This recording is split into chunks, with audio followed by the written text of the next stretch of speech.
Tampa Home Talk, and welcome. We are glad you're here. We have an exciting 2 hours planned for you. And our first hour, we're going to welcome our special guest and show partner, Ray Hall.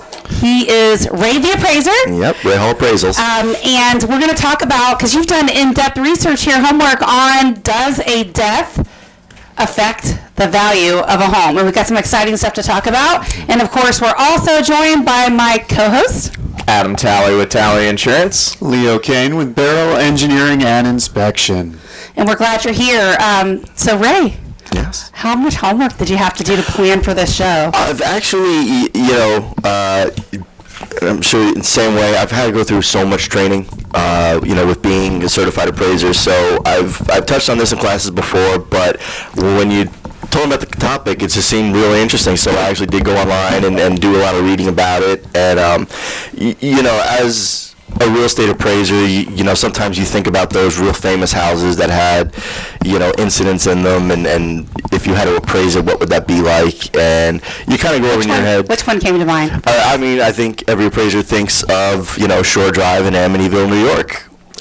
That's probably the most stigmatized house you'll ever hear of, because not only did you have the haunting that everybody knows about, but there's also the fact that an entire family was murdered in the house. And, that's something that, makes it what we would call, what is it? I have it here. The violent crime, it's more like a phenomena too. Well, it's a stigma, but there's different kinds of stigma. Oh, so you have. I did some homework. I did. So you have the phenomena stigma there with the haunting, the alleged haunting, and you also have the criminal stigma of the murder. So it's how do you appraise that house? Now in that case, it's probably a little easier because that house has sold several times since all this happened in the 1970s. So I want to know who the heck lives there. That's what I want to know. Someone who doesn't believe in ghosts, and that's the thing with the stigma is it doesn't make the house unsellable, but it does make your shorten the buyer pool. Your buyer pool is a lot smaller now. So that's that impact. We get this question a lot. As a matter of fact, Papa and Gype, which airs on Monday, I think it is, if Pat's there, and he'll chime in. They had a question. They called me. They were on the air. They're like, hey, do you have to disclose if there's a death or a murder or a suicide or whatever in a house? I'm like, no, actually you don't. You don't. No, you do not. It's like one of the only things you do not have to disclose. So as a matter of fact, I pulled the statute because I didn't have it the day I was on the phone with Papa and Gype. I was like still in my pajamas, I think, at home. But it's Florida Statute 689.25, and the statute says failure to disclose homicide, suicide, deaths, or diagnosis, HIV, or AIDS infected in an occupancy of real estate, of real property. So 1A says the fact that an occupant of real property is infected or has been infected with human immune deficiency virus or diagnosed with acquired immune deficiency syndrome is not a material fact that must be disclosed in a real estate transaction. Mm-hmm. B says the fact that the property was or was at any time suspected to have been, which would include the one you're talking about in New York, but we're talking about Florida law. Right.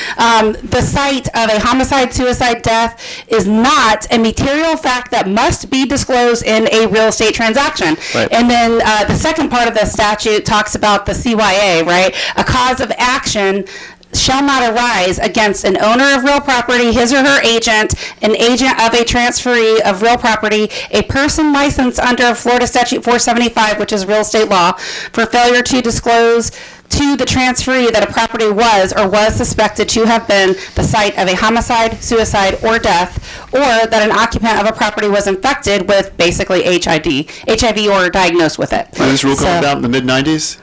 I don't know when that was. It's a good question. But obviously it's got the HIV part in it, so I would tend to say yeah. But so that's a question we get all the time is, do I have to disclose? Right, and by definition, and I pulled this out of the definition of real estate terms published by the Appraisal Institute, the definition of a stigma is defined as adverse public perception of a property. So if the public doesn't know, it's really not a stigma. So you're really not impacting the value. And that's a great example because we looked at a house that was on my in-laws' street here in New Tampa, and because they lived on that street, we knew that there was a suicide in the garage. Nobody told us. It's always in the garage. Turned on the car. Right? Easy cleanup. Close the door and turn the car on. That's what happened. Now that house sold a full market value. There was no impact on that sale price. Now, don't you always say talk to the neighbors? Yeah. Right? So that's where that would come up, right? Because they're gonna remember when there was 15 cop cars on their street. You're totally blown away, like one of my what if there's a murder scene? That's okay, we'll talk about it later. But yeah, for sure. If it's something that concerns you, I would highly suggest you talk to the neighbor about anything, right? Whatever you got going on, that's going to be your best source of information. If you think about it from a real estate agent's perspective and what we're allowed to do and what we're not allowed to do is what they call steer. And so if you ask us, is this, and we literally had this come up, which is actually a HUD violation, so we report it to HUD, but someone can't say, oh, I want to live in a white neighborhood, or I want to live in an all Hispanic neighborhood, or I want to live in an Asian neighborhood, or I don't want to live in a neighborhood where there's any kids. It's technically considered a HUD violation. Yeah. And in fact, because I used to, in my appraisal report, said the neighborhood is desirable for residential purposes, and lenders will not let me say that anymore, because I cannot say it's a desirable neighborhood. A question on that. Sure. So what about these 55 and up communities that ban children? Yeah, I've never really understood that loophole. I guess that's probably an attorney question. Probably because the 55 and overs are the ones voting. I mean, technically... And writing the laws. Technically, you would say it falls under that. I mean, there's got to be something in the law somewhere. So if you're an attorney listening to this and you know the answer to the question, highly encourage you to call in. 888-404-1010. Pat may be in another studio doing traffic, so if he doesn't answer, just call back. I have no traffic this morning. 888-404-1010. The other direction looked... there were lots of bubblegum lights going in the other direction, to say the least. So it's different because when you think about like Florida law, right, and what we're required to disclose and what we're not required to disclose under Florida Statute 689.25, the way the appraiser looks at it's a little bit different, and what you guys are regulated by is different. We are, but again, when it comes to stigma, it all depends on what it is. And one example I gave here that was locally was the Stauffer chemical plant out in Tarpon Springs, which was found to have a pollution, and it's now an EPA Superfund site, which means the government had to come in to clean it up. Now Superfund? Superfund, F-U-N-D. Yeah, government came in and became super fun to live there. No, it's not. Yeah. But I think it's mostly been cleaned up now. But, that's an environmental stigma. And, that's something as an appraiser, if we do have evidence of that, it does have to be considered, and that does have to be disclosed. As you know, if a home has a mold issue, that's something that has to be disclosed. What's a material fact? Exactly. Yeah. Exactly. So, someone, committing suicide in the house, maybe, well, the thing with a murder is it usually gets a lot of press. Another example I gave was the Menendez home. I tell people, look, if you're looking, if this is something concerns you, there's a couple resources. For one, you can just Google search the address. More than likely, if there is something at the address, you go back probably as many as 5 pages, you're going to find it, I would say. Wait, you can go back 5 pages on Google? You know what I'm saying? Like, if it was, I'm assuming if there was like a murder, suicide, homicide, let's say it's been quite some time in the past, right? Mm-hmm. I mean, obviously, the more relevant or current it is, the higher up it's going to be. Mm-hmm. But if it's something you're truly concerned with, I would look at least 5 pages back. There's another resource too called inhouse.com, and you can go there and they actually pull reports on they pull police reports on any of this sort of stuff. And I had a situation happen. I was actually appraising one of the commercial buildings in downtown for when they were buying all the land to do the new Encore. And I was working in a commercial office at the time, and the guy I worked with comes in and says, where are you at today? I said, I was doing that building over by Scott Street over there. He says, is that the barber shop there? I said, yeah. He goes, you might want to look that up. Someone got shot there a couple months ago. And looked it up, and someone went into the barber shop to rob it. This gentleman stood up and got shot.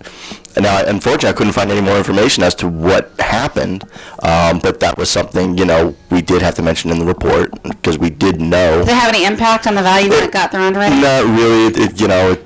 No, it was being bought by a third party. They didn't really, they weren't concerned about it. Let's talk about this a little bit more. So I don't know.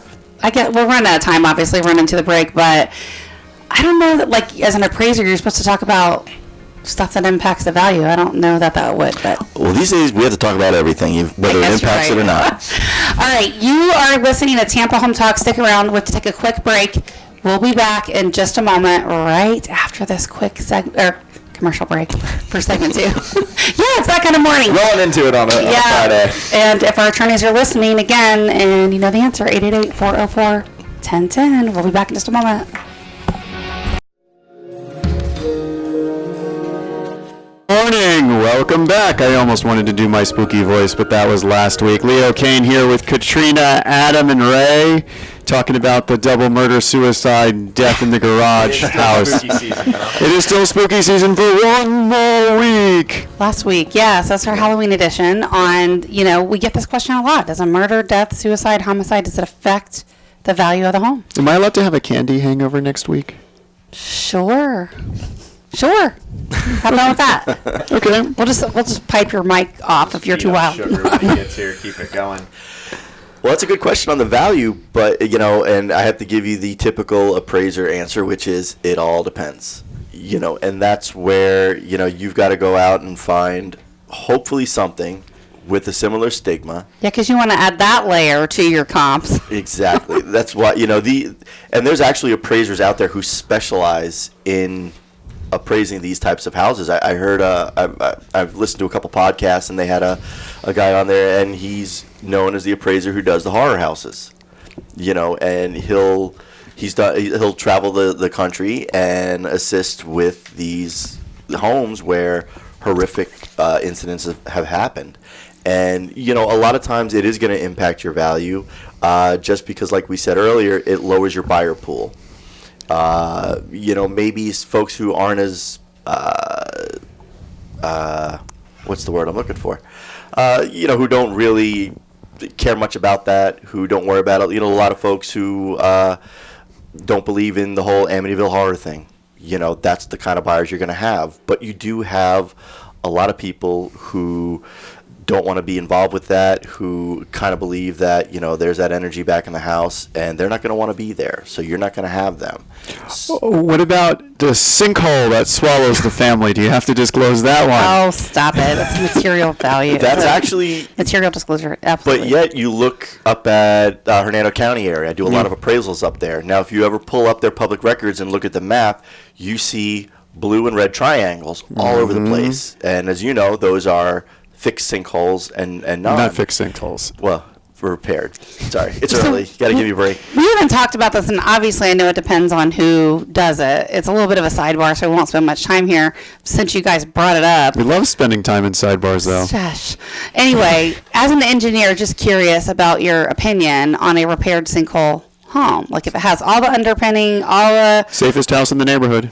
Really? Is that your opinion? Yeah. Okay. And if you look at the sales up there, once it's repaired, there's really no impact on the value. Mm-hmm. You can get insurance and everything. Actually, the most dangerous yeah. houses are the ones within 100 feet without any repairs. The ones with repairs are the safest house in the neighborhood. That makes sense. So it's kind of a loaded response because, by definition, it's the safest house in the neighborhood because it has remediation. Exactly. Yeah, you know what's interesting? I don't watch a lot of TV, as you guys know, because you like to crack on me on that most weeks.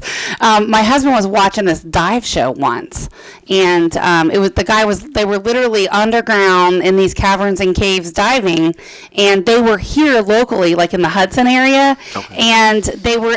What stopped me was they were like in a neighborhood, and the guy was on top of the ground following the guy underground in the cavern and cave diving, and he was literally like walking through people's yards. And you know where he was? He was in Beacon Woods. I recognize the neighborhood. Oh, wow. I've heard of that before where they can like dive into the aquifer or something. Yeah. And they're under like... Yeah, so I started watching it because it was like so housing related. I couldn't not watch it, so that's what happened. Yeah, I mean, you have these underground rivers. You have the Tamiami Aquifer, you have the Floridian Aquifer. Those are underground rivers that are big, just cavernous holes, and you just kind of go through them. I'll stick to keys. Now I do have a question for you. So you said up in Hernando, obviously there's a lot, so it's really everything in the area is going to have the same issue for the most part. But how about down in Hillsborough County? What does that do for the appraised value of a home if if there's a prior sinkhole? And that's a great question. And in that situation, we're going to have to go and, we go into the MLS and we're doing our little search criteria where we're going to try to find a keyword, sinkhole. Right. And, you may not even find one in that neighborhood. So now you've got to find one maybe 2 neighborhoods over, but you've got to see how did that house sell in comparison to the other homes in that neighborhood. Was it 10% lower? If it was, you have a 10% adjustment for that sinkhole issue. So that's kind of how you would take care of that issue. And that's how you would do it with any stigma. Right. You've got to find, because the likelihood, if you have a stigma because of a death in the house, most likely you're not going to have a comp in the neighborhood with that same stigma. Let's hope not. Unless it's the That'd be a rough purge. neighborhood. Right. The purge. So, and it might be you can't find, so you might have to find several houses. You may have to go nationwide and get an average. Wow. And so so if you get one of these houses, your fee's going to be a lot bigger than the normal, $425. So, Ray, what is USPAP, which is the one that regulates appraisers, uniform standards, and professional appraiser practice? What do they have to say about this whole topic? They don't. USPAP, if you... They're like, we're not talking about They don't. USPAP is really the starting line for an appraisal. It basically... So, we're not commenting about that. No, they're not. And basically what USPAP does, and it's just basically saying you've got to be honest in your appraisal. You can't, fudge the information to create your opinion of value. You have to be honest. So And have that's a very you general done an appraisal where you knew somebody died in the house? No, I haven't. I've been involved in an appraisal where there was a lawsuit involved, and they felt there was a stigma because they had their house fumigated, and you can still smell the fumes. And they were taking out, they were having a lawsuit against the fumigation company that it affected the value of their house. I would agree with that. If you're in the middle of a construction defect lawsuit, that actually carries over to the house itself and not the people. And that's where a stigma appraisal would come in mostly, would be a lawsuit. Lenders, as you said. Well, according to Florida Statute 689.25, it's going to Not get a lawyer. dismissed. Not an attorney. Just reading this, I would highly suggest it's going to be. We should have Erin on this show if we're going I to know. be quoting. I called her, and it's just been that kind of week. I think in that case, when you read the statute, it's going to depend on what that stigma is as well. Somebody, causes environmental hazard because they spill something all in your yard and the land's now ruined. I think you've got some damages there. So you haven't had to do one of these before, but you have done a lot of homework on it, obviously, to prepare for the show. So what do you think some of the pros and cons are of actually appraising a stigmatized property? The big fee. Because The pro. That's all you're talking about is the pro, the big thing. Pro as the appraiser. that's why we would take a job like that. How much more would the fee change? What would it be? I would have to, we would have to do a lot of research beforehand. You'd make a killing on the To fee. even take the order. Leo. It would all depend on how long it's going to take me to get all the information I need to come up with a credible assignment. And that's kind of where I'm satisfying USPAP is my assignment credible?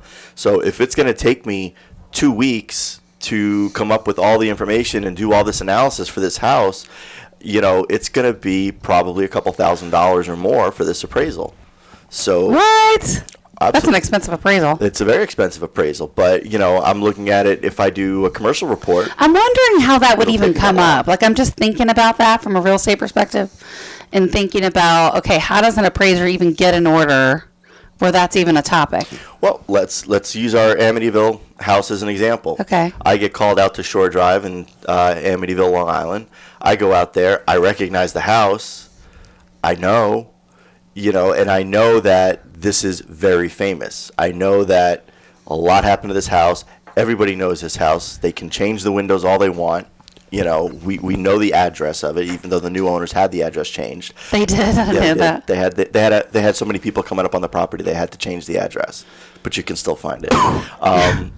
So that's something I have to look at. So in the case of that house, Nothing to sneeze at, Leo. I'd probably look at the prior sales and see how it compared to the rest of the market at that time, and then I'd have to apply that adjustment to that house. If I was an appraiser, I would not want an order like this at all. Even if you paid me $1,000, I'd be like, no, I'm gonna pass. You get those orders. I had an order for a house yesterday, and it wasn't listed on the MLS. All I knew is they just needed an appraisal on this house. Said okay. It was up in Dade City. I walked up. The wood siding is rotting and falling off the house. The drywall's caving in on the ceiling. But I already took the assignment, so you're there to do it. Had I known, probably wouldn't have taken the assignment, but it's there now. It's funny. I had this listing, and I'm trying to think of the neighborhood. It's like right there in Odessa. It was meant to be like a little cottage vacation type getaway. Beachway, I think, was the name of the street, but I can't spit out the neighborhood name. Okay. Anyway, the place was tiny on a huge ski-sized lake, had a pool. It was about 800 and some odd square feet. So there was like literally no comps to support our value. I think you actually talked to me about that one. I think I did. Yeah. And so it was funny because the buyer wanted to buy it, and the appraisal took forever because it would keep coming up, and the appraisers would reject the assignment. It would come up, and the next appraiser would reject the assignment. They're like, nope. And I've had those assignments where they said, yeah, they've tried to get like 5 appraisers, but no one will take this assignment. I said, well, I'm not busy right now. It's because it's hard, right? Yeah, it's a really, really hard appraisal, and they can come back to bite you. So yeah, it can. So that's why you're just careful and you do your research and make sure it's credible. All right, so you're listening to Tampa Home Talk. Our off-air number is 813-377-2775. Again, our off-air number, 813-377-2775. You can call or text if you're looking for Ray, myself, Leo, or Adam. Be happy to hook you up. When we come back, we'll get everyone's roundtable discussion on if you think a death occurred in or out of the house, if it's worse.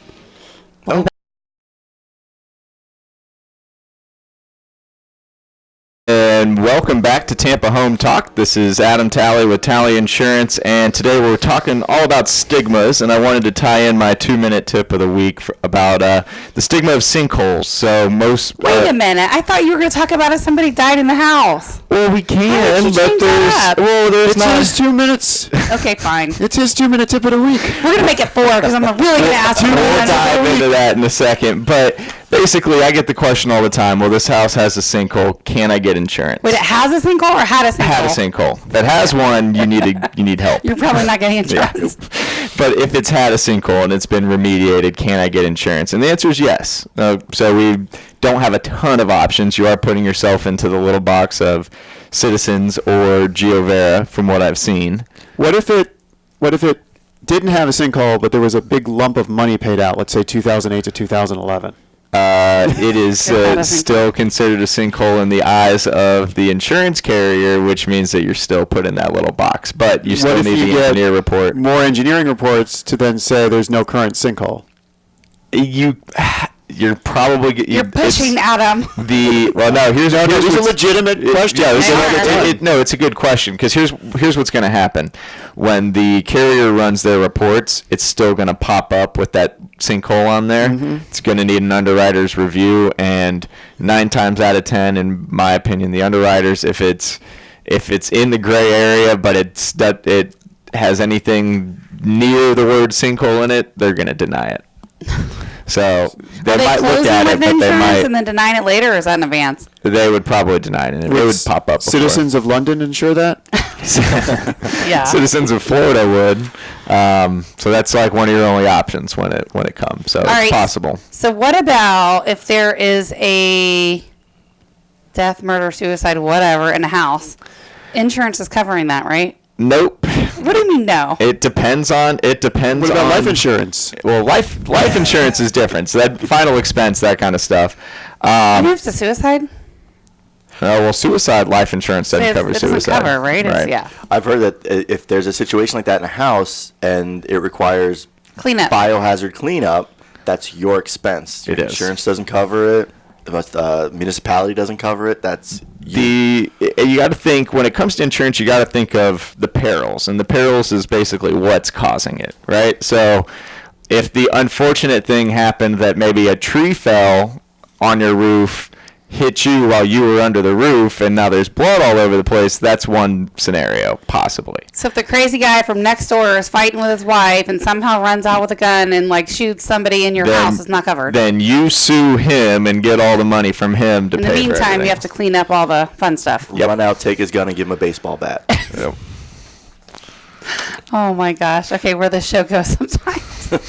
All right, so what do you guys think about, like, if there is a death that occurred in the house versus out of the house? Do you think one's worse than the other? Like, it's in versus out, or in the garage? For me, it would depend on what it is, right? Like, if somebody died outside of the house because it was a drive-by shooting, I would probably... Like in the yard? Yeah, I'd be like, this isn't the neighborhood for me. What do you think, babe? And we'd probably get in the car and drive away. Well, I mean, I actually, Listen, it happens in all types of neighborhoods. It does. Remember, what was it, about 2 years ago, we had the Seminole Heights killer. Yeah. And at the time, I was looking at my at niece a property was down under there. contract to buy a home there. And did she buy it? Yeah, she did. Okay. Yeah, I said, don't let this freak you out. You need to be aware of it and be super safe, but it'll go away. And I think a lot of people did the same thing, thinking, ooh, I'll buy a house there because it's cheap now. But really... I actually had a real estate friend of mine that was looking at a new construction, like a new building there, and she was trying to get the price just right. Mm-hmm. And after the fourth one, man, that builder unloaded it so fast, she got a deal on that home. Well, at the time, a lot of businesses were really hurting. They had to do specials just to get people in. They were closing early. I mean, it was a dangerous time to be a business. Scary time to be a business there. Not because they were worried about the killer that was happening at between 11 and 4 a.m., but because people were scared to come to the area. Well, if they don't catch that guy, that's a different stigma. Worse, yeah, they don't and that catch shows him. that stigma. It's not even just on a property at that point. Now you're looking at a whole neighborhood with a stigma. Yeah. So that's a huge impact, especially for. Did it affect any values that you were appraising around that time? Not that I noticed. Not yet. I don't think. I think at that time things kind of cooled. Almost froze in that area because I didn't get a whole lot of work down there. In fact, the only time I went down there, like I said, I was looking at a property down there. You changed your mind? No, unfortunately, it was a Freddie Mac property, so you had to be like a first-time home buyer, and so I missed out on that. It was a great deal. It sold like $30,000 above listing. I was like, oh, wow. I wanted that one. So let's talk about some of the stigmas that are actually out there. So some of the stigmas associated with a property could be criminal stigmas, right? There's illegal activity in the property, like drug dealing, that sort of stuff took place on the premises or in the premises. People might worry that some of those former visitors, customers, whatever, could come back and engage in further illegal activity. Murder-suicide, which is what we've been kind of talking about today. If there's a murder or suicide that occurred on the property, disclosure depends on state law. And here in Florida, we already talked about 689.25. It's not in our statute. You can read it. And for example, like California, you got to disclose everything. Yeah.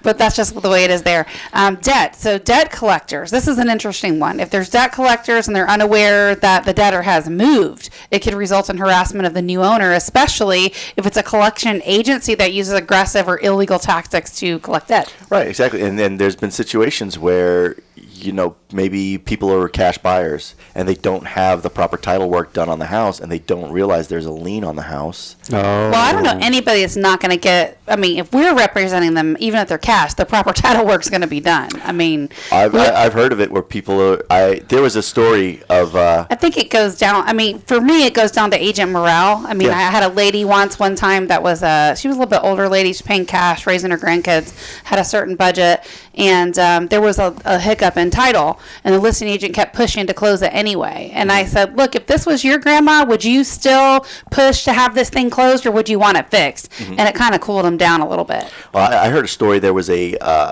was down by Charlotte County. It was a golf course community, and it wasn't fully developed, and they were trying to sell the land, and the landscaping company thought they were getting a great deal on it, and it was for like peanuts.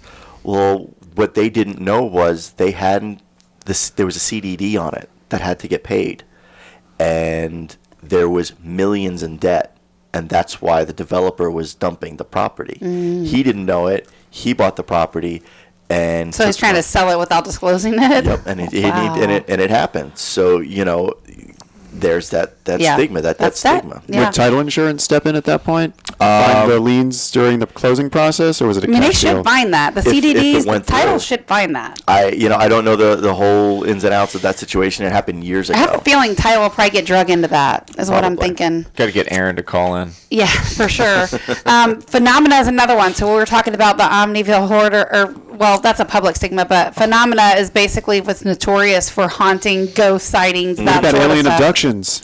I don't know. I haven't heard about that one, but maybe. Good. I mean, anything that happened in the house that would cause people to maybe think twice about buying it. Then you've got that phenomenon. Yeah.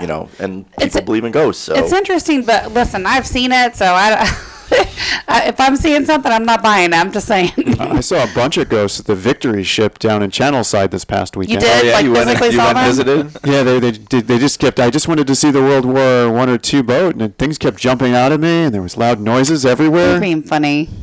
Did you really see anything? You're just being silly. No, they do a haunted. Yeah. They do a Oh, haunted ship. no. It's a cool No, ship, I though, was for like people that haven't being been. It's legit. cool. And it's like did you- $10. So Yeah. No, did you? I meant to say, did you really see anything ever? I did on the Victory ship. No, not I smelled makeup lilac at the Tampa characters. Theater. No, I'm just kidding. I know. Well, we'll be at the Tampa We're gonna Theater see it tonight, tonight, seeing I the Hunchback of know. Notre Dame.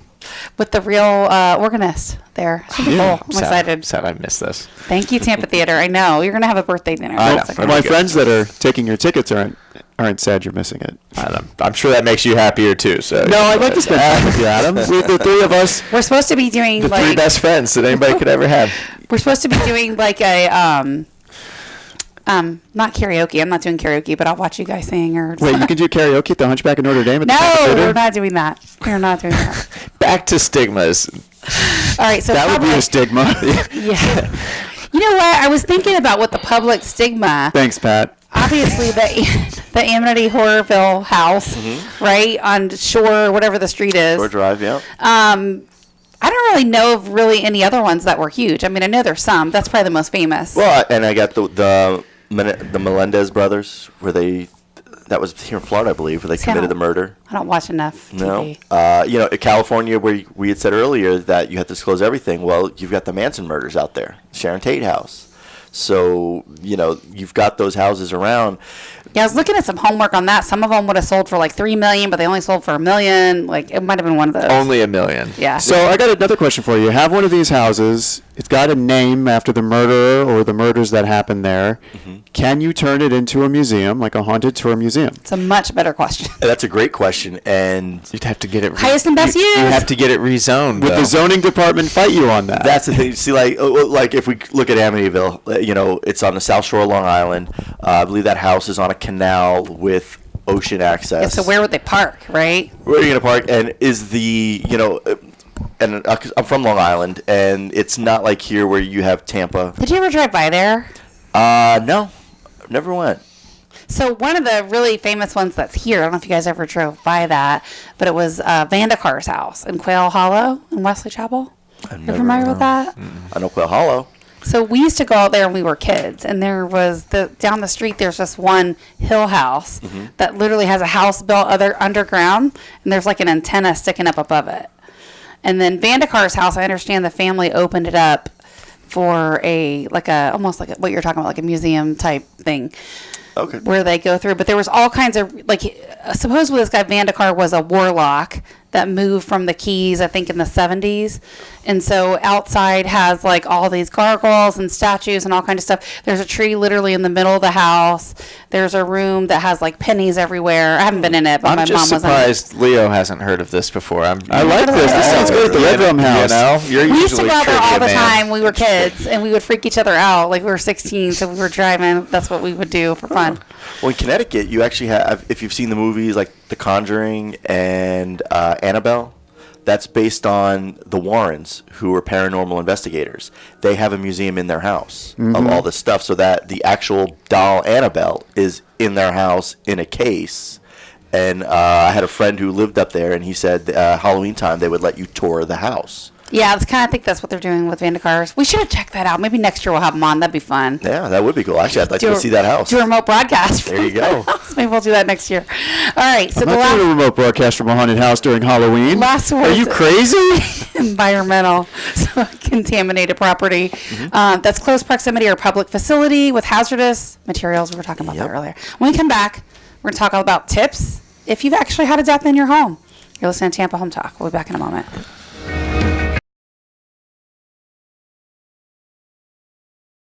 Well, good morning. Welcome back. This is the final segment of the first hour of the Tampa Home Talk. Leo Kane here with Katrina Mayhem. Mayhem. I like that. That's going to be your... Mayhem. Katrina Mayhem, Ray, Spooky Hall, and Adam tally the death count. There we go. So I did put together some tips. Okay. If you've had a death in your home. Run. One of the first things I would say is don't try to sell the property right away. Rent it out for a while, 2 to 4 years, maybe 5, before you decide to put it on the market and sell it. Do you have to tell your renters? Or does that fall under the same article? You don't even have to tell your renters there's a sinkhole in the house. So you have to tell them there's a murder-suicide. Disclosure, yeah. Or Airbnb they're from out of town. Yeah, I mean, well, so the thought is if there's renters, right, and there's people living in the home, because the home is much easier to rent than it is to sell. Because you have to disclose a lot less. It's going to take away the stigma, really. Well, there's people that can't buy, right, for down payment or credit or whatever. Or they're not alive. Yeah, that would be another reason. May also make some cosmetic changes to the home so it looks different than the way it did when the crime scene occurred. Kind of like what you were talking about with the windows. Yeah, Amityville, they took those because they had very unique quarter windows that look like eyes. And now they took them out and they're regular square windows. So paint the outside a different color, chop down some trees, make it look a little different. Or if it's awful enough, tear it down, build another one. Love it. And if you're the buyer and you're concerned with this, talk to the neighbors before you buy. They usually know everything. Right? Yeah. Do you know everything going on your street? No. Pretty much? No, you know enough. But there's a lot of construction on my street, so... But I don't even know one of my neighbors, like, directly across from me, one house over. I don't know who they are. Well, I don't talk to a lot of my neighbors either, but I still know what's going on. Like, you hear stuff. Right. I'm in a newer development, thank goodness, so I know no one's been murdered on my street. So, yeah, that's what I like about it. Yeah. Don't they throw the bodies in the pit before they pour the concrete on? Or is we that do just have a New York? retention pond, so maybe they're floating around back there. Pat's just drum rolling away with me. And then you can visit diedinhouse.com to get a report if that concerns you. Who thought to make that website? I don't know. We had him on probably 3-4 years ago. Is that like Carfax for houses, though? Yeah, pretty much. Well, specifically Carfax. Specifically for people that died. I'll tell you a funny little story. I had this house. I actually sold the same house 3 times. And you actually know the person that used to own it. But the guy that bought it was a cop. And he pictured this big guy, right? Big dude, not afraid of anything. And so I think it was around Halloween time, made a joke about ghosts or something in the house. Totally a joke. Come to find out later, he looked up records and there actually was a suicide in the house. Oh, wow. I was totally kidding about it, but there really was a suicide in the house. Did he still buy the house? He had already lived in it. Oh, okay. Yeah, but he didn't see anything or hear anything. Did he investigate the suicide? No, he just read the police report because he was a cop, so he had access to, probably more in-depth information. That's convenient. Yep, and so he realized that there was actually a death in the home, and it kind of freaked him out, and he's like, so his next one he bought when they moved to Austin was brand new. It's funny, when I bought my first home, I was probably, 22, and that was one of my biggest things that would freak me out was saving all this money to buy a house that was haunted. It would really freak me out. So my first house I bought was new. Well, buying a new house you aren't out of the woods either. I mean, You're how right. many people in this room have seen Poltergeist? You're right. That was a new house. I remember when I bought my first house, it was for sale because the woman had passed away. And I remember just thinking, I bought the house and I'm thinking, well, where did she? And then I found out she was actually visiting family. And so it was out of state. And I'm like, okay, no ghosts in the house. Yeah. I had this house one time in Carrollwood that we listed, and the seller said that basically it's haunted. They had a little girl that was a ghost in the house. And I said, doesn't that freak you out? And they're like, no, we knew the little girl that passed away. We had met the owners and she had cancer, and we know it's just her roaming around. Did they see her? Or? They said, yeah, they would see her every now and again at night. And I saw a ghost when I was a kid. I haven't seen anything as an adult. But when I was a kid, I saw a ghost. The real deal Holyfield? No, like there was a house. I'll get goosebumps totally talking about this, but my grandparents lived on the same street for probably 40 years in a house probably 3 or 4 houses down. As a matter of fact, I used to babysit Nick Carter from the Backstreet Boys. Oh. I'm not kidding. And his grandmother was the one that they lived there. They ended up buying it. And so we used to call it the Dunhill's house, right? Because they lived there the longest amount of time. Mm-hmm. But my mom grew up in the neighborhood, so she knew about, they never told me. I never knew anything until I saw this ghost. I was literally like selling Girl Scout cookies or something. Mm-hmm. And there was glass panes on the side of the window. And I was like ringing the door. I wasn't sure if somebody lived there or not. I remember people moving in and out of the house a lot. Right. And so when I had to ring the doorbell, I was just sitting there and I was like, I don't know if anybody's here, but I was just standing there anyway. And then I literally saw this like ghost, like see-through image, walk from down the hallway, stop, and kind of do like a 90-degree turn and walk towards the door. And I ran so fast. I was like, so I had told my mom about the story, and she was like, oh yeah, so-and-so died in that house. And so it was a whole big ordeal that affected like that house, the house next door, and then at the time there were woods across the street. Mm-hmm. And so there were houses built there now, and so I ended up talking to a lot of the neighbors about this because I was so like intrigued and kind of freaked out by it. Right. And they said, oh yeah, this is where the woods were. They go, there's something here. We don't know what. Like Terry will put like all these nice little washcloths and stuff on the counter in the bathroom and come back and they'll be all sprawled all everywhere and there's no one here. That's wow. I've always wanted to go on one of those ghost hunts. I mean, I'm a little bit of a skeptic, but I've always been interested in getting out there and, seeing for sure. I think the stuff that you're going to see is like made up. Like, it's just whatever, like the victory. Ghost toys, yeah. But legit, that stuff exists. Like, I think kids see it more than adults see it. Yep. What's funny is I remember I went to St. Augustine, and I did the ghost tour, and they take those you are fun. Yeah, they take you to the jail, and they're like, now you need to be very serious about this. People get pushed down the stairs, and this is dangerous, and people get clawed, and all this. A year later, I'm taking my kids there on a field trip. They're like, yeah, it's great. Let's go in the jail. So I'm like, well, I thought it was dangerous. So. Yeah, different stories for different. Yeah, different stories for different. Right? If I hadn't seen that myself as a kid, I probably wouldn't believe it. I would think it would be like just whatever, like people making stuff up. But I physically saw it with my own eyes. Let's get Nick Carter on the show. He lives in Nashville. I haven't talked to him in years. Anyway, I babysat him and his little sister BJ before the other ones were born. Oh wow. How did you babysit someone before they were born? No, with the siblings like Aaron Carter and Lacey. Thank you. On fire. No, they had kids after them, but they weren't alive when I babysat Nick and his sister BJ. Love it. I hope everybody has a great weekend. I'm going to miss you guys on the next hour. Wait, we're still here for the next hour. Oh, it's your birthday. I'm not. You're not. Happy birthday, Adam. Happy birthday, Adam. Next week. I know. Week. Enjoy your day off. Enjoy your day off. But you're taking a birthday dinner tonight. Yes, tonight. All right, you're listening to Tampa Home Talk. Our operator number is 813-377-2775. Ray Hall, awesome joining us this hour. Thank you. Thank you. Any valuation needs, please, RayHallAppraisals.com, and we can help you out with whatever you're looking for. Or text us 813-377-2775. We'll be back for hour number 2, and we're going to talk about the cleanup. I think that's why Adam's escaping, truthfully. We'll be back.